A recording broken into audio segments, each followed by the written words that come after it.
Good day, everyone, and welcome to Different Stages Radio. I'm your host, JJ, broadcasting in Vancouver, British Columbia, Canada.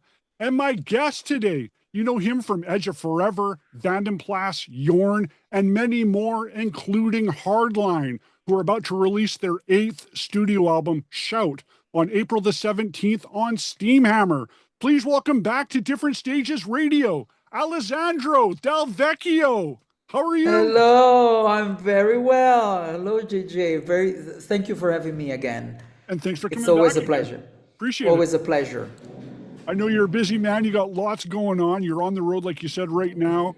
But, you know, you got things to promote, including the brand new Hardline album, Shout, which comes out, like we said, on April the 17th. The brand new single, the title track, Shout, released the day that we're recording this interview. Yes. How has everything been received so far with the first 3 singles? Well, it looks like, you know, everybody is liking what we've been working on, which is great.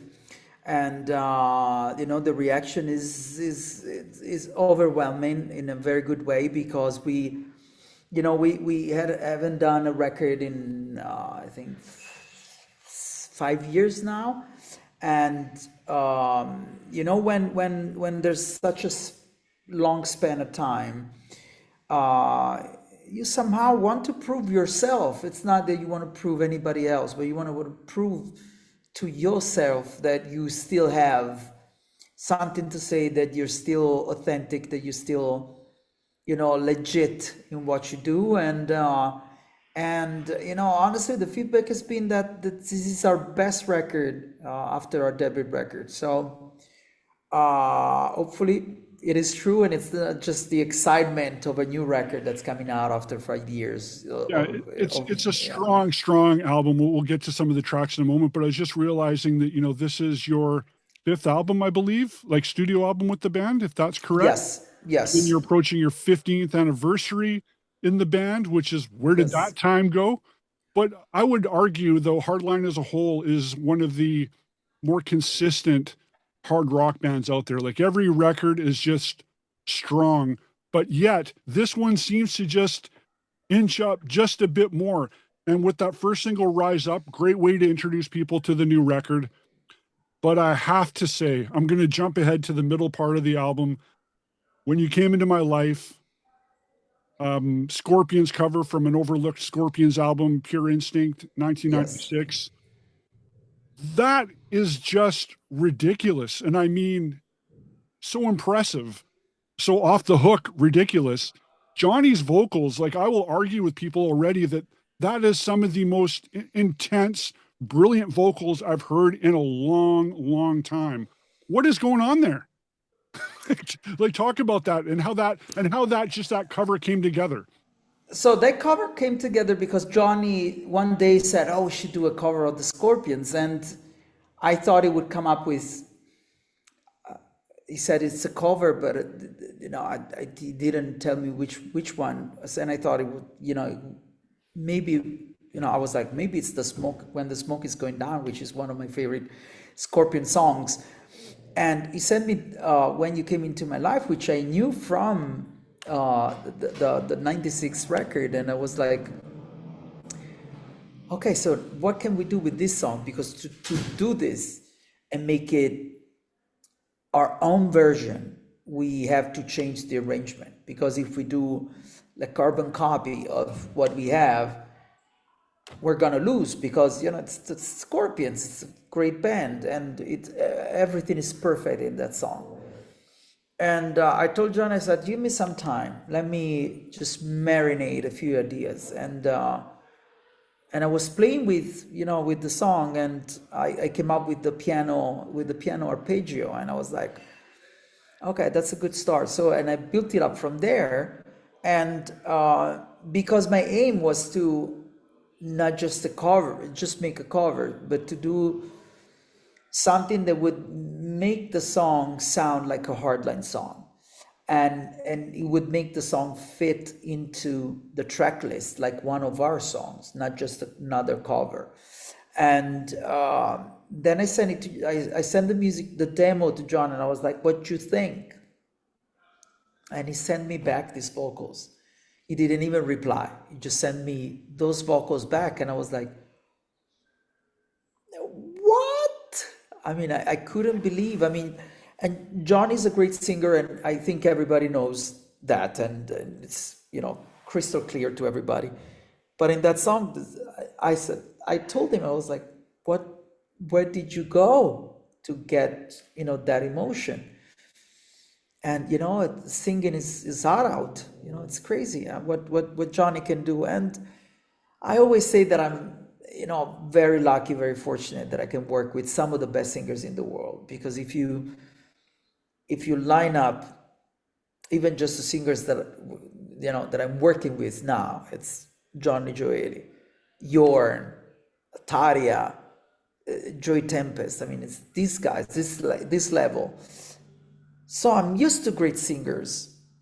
I'm used to be in awe when I listen to them sing. But that song was like, what? And everybody that I played the song to, they were all like, I mean, the song is great, but the vocals, yeah, from another planet. Just the intensity and everything. And I will say, after listening to that track, when you're listening to the album as a complete piece, I have to say the bad part of that song, with that song, is almost have to stop the album after that. It's like I'm spent for a moment. Wow. It's like I need to start at track 5 after, because it's draining. It's just the emotion, the feel, the intensity. Wow. It's just, yeah, off the hook. It is just ridiculous. But the way you come back into Mother Love following that track, like, what's going on? Once again, it's like, I'm on the highway, it's summertime, all is good. It's like, just got the riff, those open big choruses. Was that something that you were involved as far as the arrangement is concerned with that as well? Yeah, I mean, the Mother Love, I wrote the song. It's well, there you go. One that's one of my favorite songs on the record. Yeah. Yeah, one of the, I think it was 2 or 3 songs that I wrote on my own. Not that I wanted to write on my own. I simply wrote Mother Love. I had this concept of this song, and I just finished the demo and I sent it to John and I said, you can do whatever you want. If you like the lyrics, we can, you know, use them. If you like the melody, and he liked it. And but it's one of those songs that you just write and something, you're just channeling an idea out. You know, it's one of those moments. I sat in the studio and I had this piano riff in mind, and then the song just came out like that. And I like that we have those 2 songs which are the guitar riffs. Okay, there you are. I lost you for a second.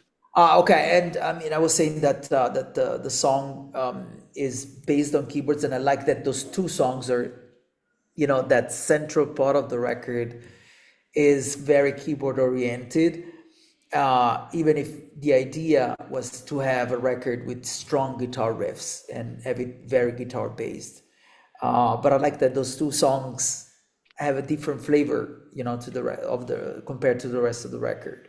Different flavor and complement each other perfectly. And I also, yeah, you started talking about the rest of the band. The rest of the band is just playing killer. Like the way everybody lets the song breathe and knows when to add those little accents and just pump it up a little bit more is perfect. Jumping ahead a bit further though. Oh yeah, Rise Above No Fear, ridiculous as well. Really, really enjoyed that. But jumping ahead to Welcome to the Thunder, that whole intro piece where at first you're almost led into thinking that it's, and I hate to give it away on people, that it's a full-on instrumental because it's pretty lengthy intro, but it just fits the song perfectly. Dare I say that maybe that was something that you put together? Well, you know, yeah. So my idea was, I always wanted, as soon as Luca became our guitarist a few years ago, I always wanted to have a guitar intro, something that people would go like, what? I mean, this guitarist, I mean, because Luca has this tone, this tension while he plays. He almost sounds like Steve Stevens, one of those guitarists with a great attack and a great attitude. And I wrote it and I sent it to Luca, and I said, please trust me, people will go nuts. Will go nuts for this intro. And I played my, my demo guitars, and I said, trust that. Obviously, make it sound better, but I think people will love it. And I said, and then I'm gonna send you the rest of the song. And I wrote the rest of the music with Luca in mind, and I was like, I want a song where Luca shines. But the answer that Luca gave me was like, yeah, but I have this idea, and he sent me back Rise Above No Fear. I mean, it's with that the acoustic guitar intro, and so we have those two songs right there where they really showcase what a great guitarist Luca is. I mean, like, honestly, I think that, and we always had great guitar players. It's without a doubt. But Luca, somehow coming out from Doro and Blaze and more of a metal background, he's got more energy, but still is a blues-based guitarist, but with a lot of attack. Almost like Eric Steckel and these guitarists that are blues-based but metal guitarists, in their inner core. And I love that on those two songs you get slaps in the face from Luca with his guitar. I'm very proud of him. Yeah, very, very smart and tasty playing on that. And then the album closer, Glow. It's like, once again, what's going on? You hit another level, another dimension to the album, and that just drains your soul. Like it's just wrong. Good wrong. Yeah, I mean that song, we have it on the set list for our live shows that are starting next week. When we rehearsed, we couldn't finish the song because we were crying like babies, me and Johnny. So we'll see how it will go. But it's a very emotional song that I wrote for when I lost my dog, and Johnny lost his dog basically at the same time. And it's a song about a human and their pet talking from the other side. And it's a song about, where do we go when we die? What happens when we leave this dimension? And I'm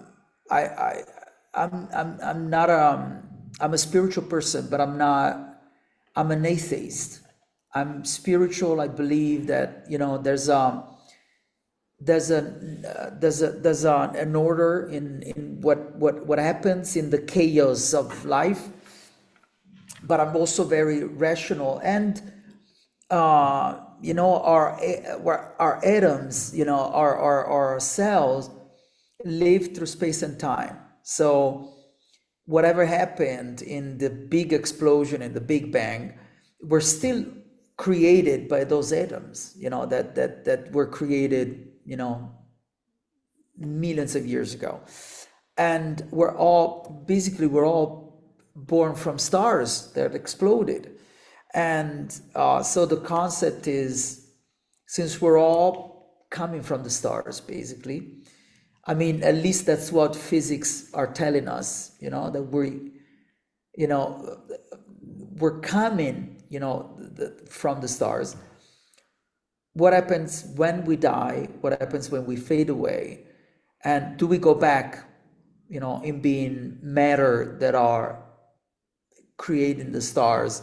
And so are we glowing after that? Are we glowing after life? So the song is all about, the afterlife, but not in a spiritual sense of it. More in is it real? Is it real that we're all made out of the same matter? So we go back to the same thing. So is it the concept of God? Is it really the universe? And it's a very emotional song, and I don't know how we will pull it off live. Also because we will use the song to raise funds for shelters, So in each city where we're gonna play, we're gonna choose a shelter, and we're gonna donate money that we're gonna raise by selling glow sticks that people can turn on when we do the song. I don't know if we will survive because probably we will cry like babies. So, and we'll see what happens. But it's a very, very important and deep song that it was hard to record, and it will be hard to perform. But we really think that the song will be a good vehicle to give back to shelters and to those poor animals that live in the shelters, and help the people, the humans that are trying to save these dogs. Yourself and Johnny, but yourself and Johnny have helped rescue many a dogs, haven't you? Yeah. And I mean, and the cool thing that not a lot of people knows that, John is a licensed pilot. He can fly airplanes, and he's been flying puppies all over the U.S. Incredible. In his airplane for 20 plus years. Yeah, and so it's hopefully this will be our way to to give back and keep helping animals. That is brilliant. To switch gears though, since you got a lot more stuff going on, I wanted to ask you, since I have you, the upcoming Vanden Plas acoustic album. That's pretty exciting. A Cult 2. Can we talk about that? That's coming out on June the 12th, I believe it is. And the yes. All Rock Grace acoustic single has been released. That's a killer take on that. How fun was putting that together? Well, it was a nice, good challenge, because some of the songs we really took them, to other places. Like we went, okay, maybe we could do this. And I mean, even Far Off Grace, we really brought the song to another dimension. And it's with Vanden Plas, the great thing about this band is that the songs are so good, and the I don't know how they do it. I should say I don't know how we do it, but these songs were written, way before I joined the band, and I'm in awe. I'm like, what? How can you write such a great song that even when you change, you strip the song of everything, and it's just bare bone, and it's still a great song. It's a great band. It's just a fantastic band. That take so far of the Far Off Grace, how it just, that slow build, it's just perfect. Yeah. Wanted to ask you too about on the closing track on the Occult 2, there's also going to be 2 covers, correct? You're doing cover of Nothing Else Matters, Metallica, and Boat on the River Styx. Boat on the River Styx, very cool choice. We Stefan chose it, and I think we just wanted to get a song that was already in an acoustic vein, so that we could also just have a song that we didn't have to dig deep into the realms of the songs to just make it work. And but we really thought that with Andy's voice it would come out insanely good, and it did, and it really showcases Andy in a more intimate way, which is I think very, very cool. And another showcase on the album, John Helliwell from Supertramp. Yes, playing some sax on the album. That's pretty cool. It is. So well, I did 2 tours with John, playing the Supertramp stuff, and I mean, I'm a major Supertramp fan, and Andy came to see one of the shows that I did with John, and when we were putting together a cult, he was like, "Do you think we could ask John to play the saxophone on one of the songs?" I was like, "Yeah, sure. I mean, I can ask him." Worst case scenario says no, and I sent the song, and John was like, "Okay, send me the files because I want to record it." And it's insane, and he's playing like a king. Obviously, I mean, it's John, as expected. John Helliwell, I mean, is the king of saxophone. I mean, it's the best. And now Jørn just recently signed a new deal, been working on new material. Do you have any update that you can give people on what's going on with Jørn? Yeah, we're working on basically on 3 records now, and I don't know which one will be finished first, but we will come out with something cool very soon, and we're finishing Heavy Rock Radio 3, which I think we now have like 21 or 22 songs for. So I don't know what's gonna end up on the record. And then we will start working on the original material too. And as far as Jørn is concerned, I really love the fact that now, we signed the deal, but it's a distribution deal, so we're actually free from any label, and I love the fact that we're free. That we can. Finally put some of Jørn's ideas into place and see how it works. But it's very exciting, and we have something very cool in the can with Jørn, so it's pretty cool. And possible 2026 release? Possible? Yeah. One of the projects that we have will come out this year. Awesome. It will be announced very soon. Excellent. And I wanted to also ask you, and maybe this is where you're at tonight, is this another Rocks Meets Classic show tonight? Yeah. Yes. And yes.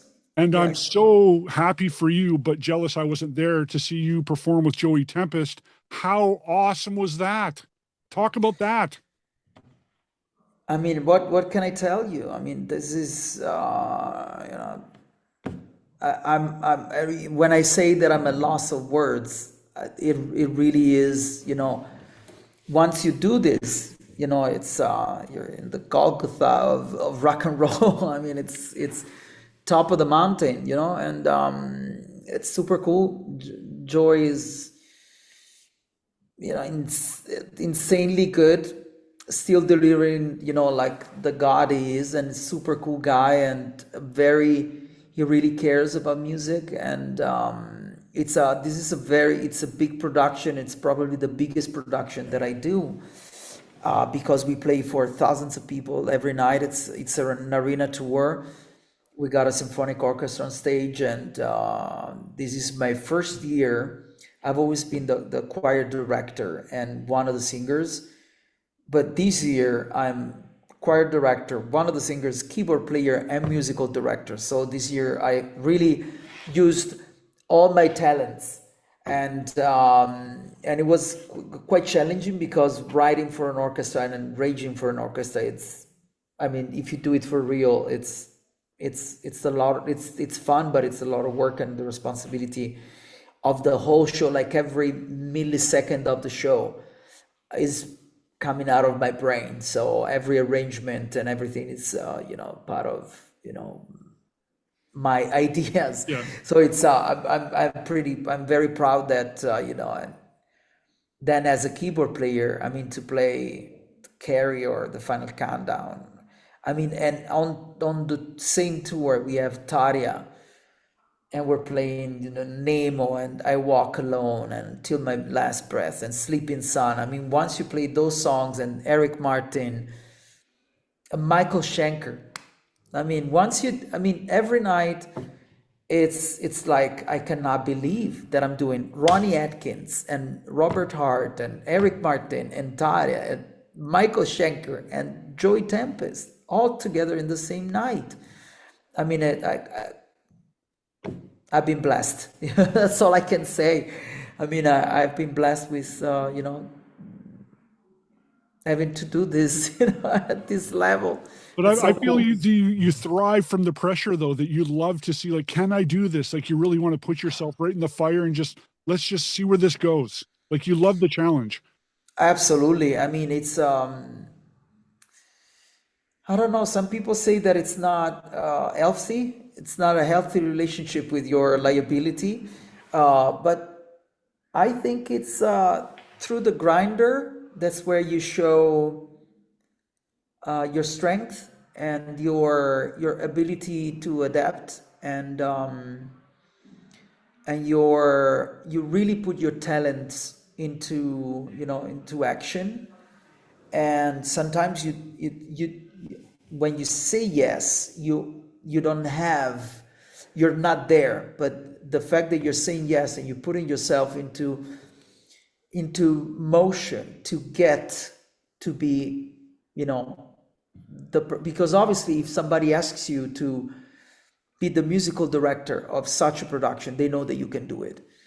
But you see yourself there, you go like, okay, because I got a little bit of work to do. And when you put yourself into, that you have to do this, and there's only one way to do it, and it's through the grinder. You put yourself into motion, and you basically, you see yourself succeeding in doing this, and it's the only way that I know to grow in this business. You say yes to things that you would, in a sane way, you would have to say no sometimes, and go like, because I could have said no and just come here and sing. I could have sung the whole show, and that was beautiful as well. But the fact that I'm playing the intro of Dr. Doctor, and Michael is playing the eagle, the kite sound over the intro while I play the piano, how can I beat that? Why should I say no? Only because, I'll sleep when I'm, sorry, I was swearing, but I'll sleep when I'm dead. I will sleep when I'm freaking dead. I don't care. If I'm born to do this, I'm blessed that I have these opportunities. So it takes work. Yeah, it was the same when I was when I was called for project. I was like, whoa. A band with Jonathan Mover and freaking Mike Keneally and Rio Komoto and Pete Griffin. I have to put myself into work. I have to work hard, and this is what keeps me alive. It's the challenge. It's the fact that music is not just you're never done. There's always something to learn and something to explore and something where you can expand your talents. And I love the fact that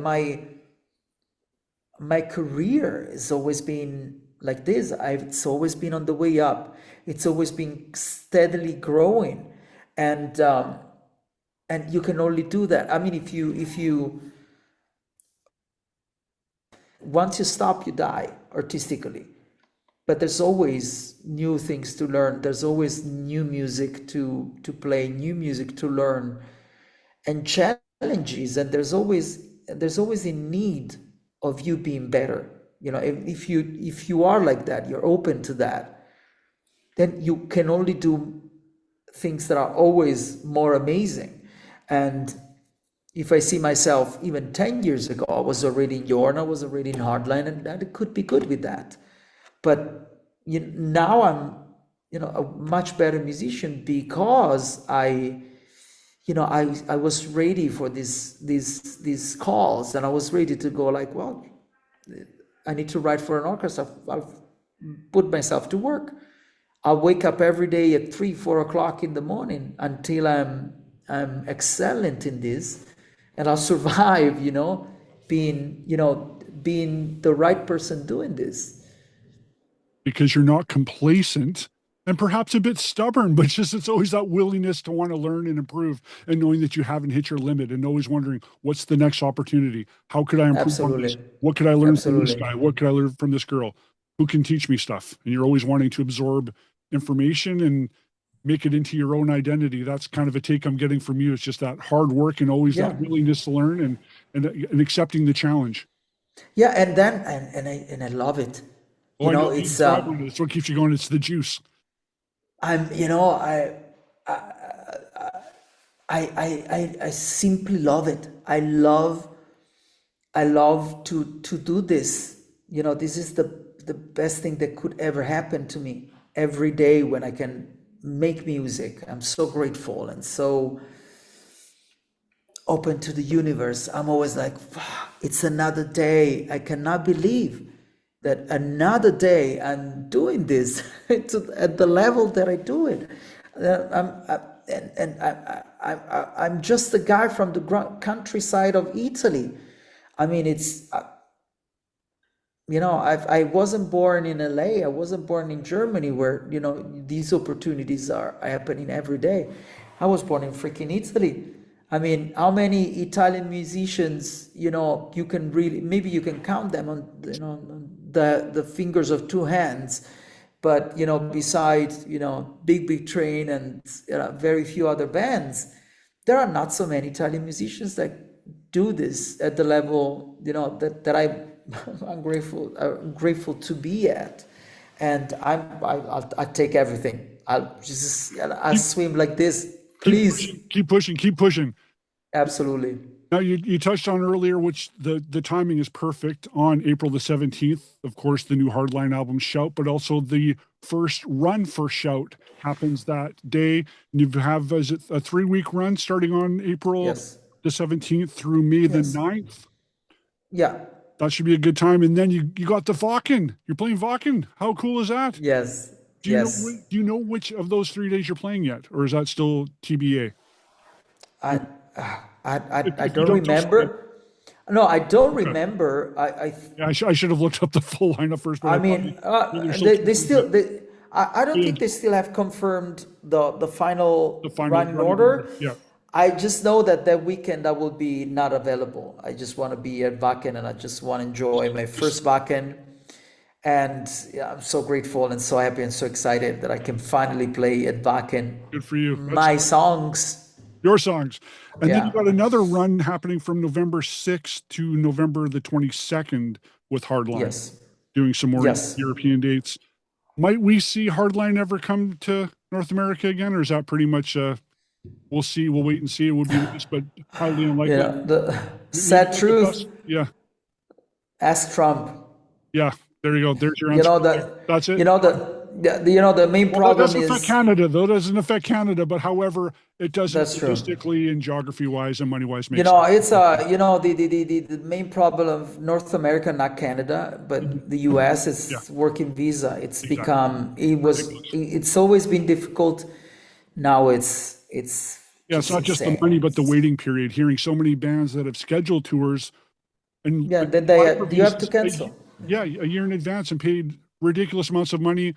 Non-refundable. You don't get your visa in time. You had to cancel a tour. It's not worth the headaches. Yeah. It's a shame. It really is a shame. Anything else you got happening in the works that other projects, not that you need more, but anything else you want to pimp that you're working on? Well, I got other things, but the one thing that I'm very proud of, on May 9th, when the Hardline tour finishes, I jump into my first theater production with Vanden Plas. Because I don't know if you're aware, but Vanden Plas has done theater productions for 30 years. And some of the records that Vanden Plas has released, like Crystal or The Ghost Experiment, are rock operas. And they've been performed like out there and in theaters. And we're performing in a castle in Germany for a month. And it's a rock opera about the last knight of Germany who died in a very tough battle, and kind of iconic. Everybody in Germany knows about Sickingen. That's the name of the knight. And we're performing this rock opera that the band has written in the castle where the knight died. And so it's a pretty cool thing. And it's one of those things that I'm like, yes, I mean, I'm doing this, and then I mean, my whole year is filled with shows with Hardline, Jørn, and Vanden Plas. So it's I'm really grateful. So now, where can we send everybody to get the brand new Hardline album? I'll have some links set up at the end of our interview. People can also get it directly from differentstagesradio.com. But if you're looking for other merch, is there any T-shirts, that sort of stuff out there that people can get? And where should Yeah. I mean, if you go to hardlinerocks.com, which is our official website, you can buy the merch there, find the tickets for our tours, or you can write us on social media. It's Hardline Rocks, both for Facebook and Instagram. And we're gonna have merch on our tour. So whoever wants to show up and give us some love by buying our merch, it's gonna be there. We're gonna have different designs, and we're gonna have our record there as well. So our LP and our CDs. So we, it's probably the best way is to come to our shows so you can see, the show. If you cannot make it to the shows, you can always write us, and we always have merch ready to be sold and shipped everywhere in the world. And also get the glow sticks. Those are crucial too. Yeah. But, we will sell them at our merch stand. So hopefully, this will be a thing that people will love. Well, Al, it's been a pleasure connecting with you again and getting caught up on Hardline and Vanden Plas and Jorn and Rock Meets Classic and everything else. It's always a pleasure. I look forward to having a physical copy in my hand on April the 17th of the brand new Hardline album, Shout, which you can pre-order now, like I said, off of differentstagesradio.com or through hardlinerocks.com. Was that correct? Yeah, perfect. And don't forget to see the opening night, April the 17th, same day as the album is out. Yes, exactly. Good times. Thank you so much, Allesandro. Thank you, JJ. Thank you very much for having me. You're welcome. This is Different Stages Radio.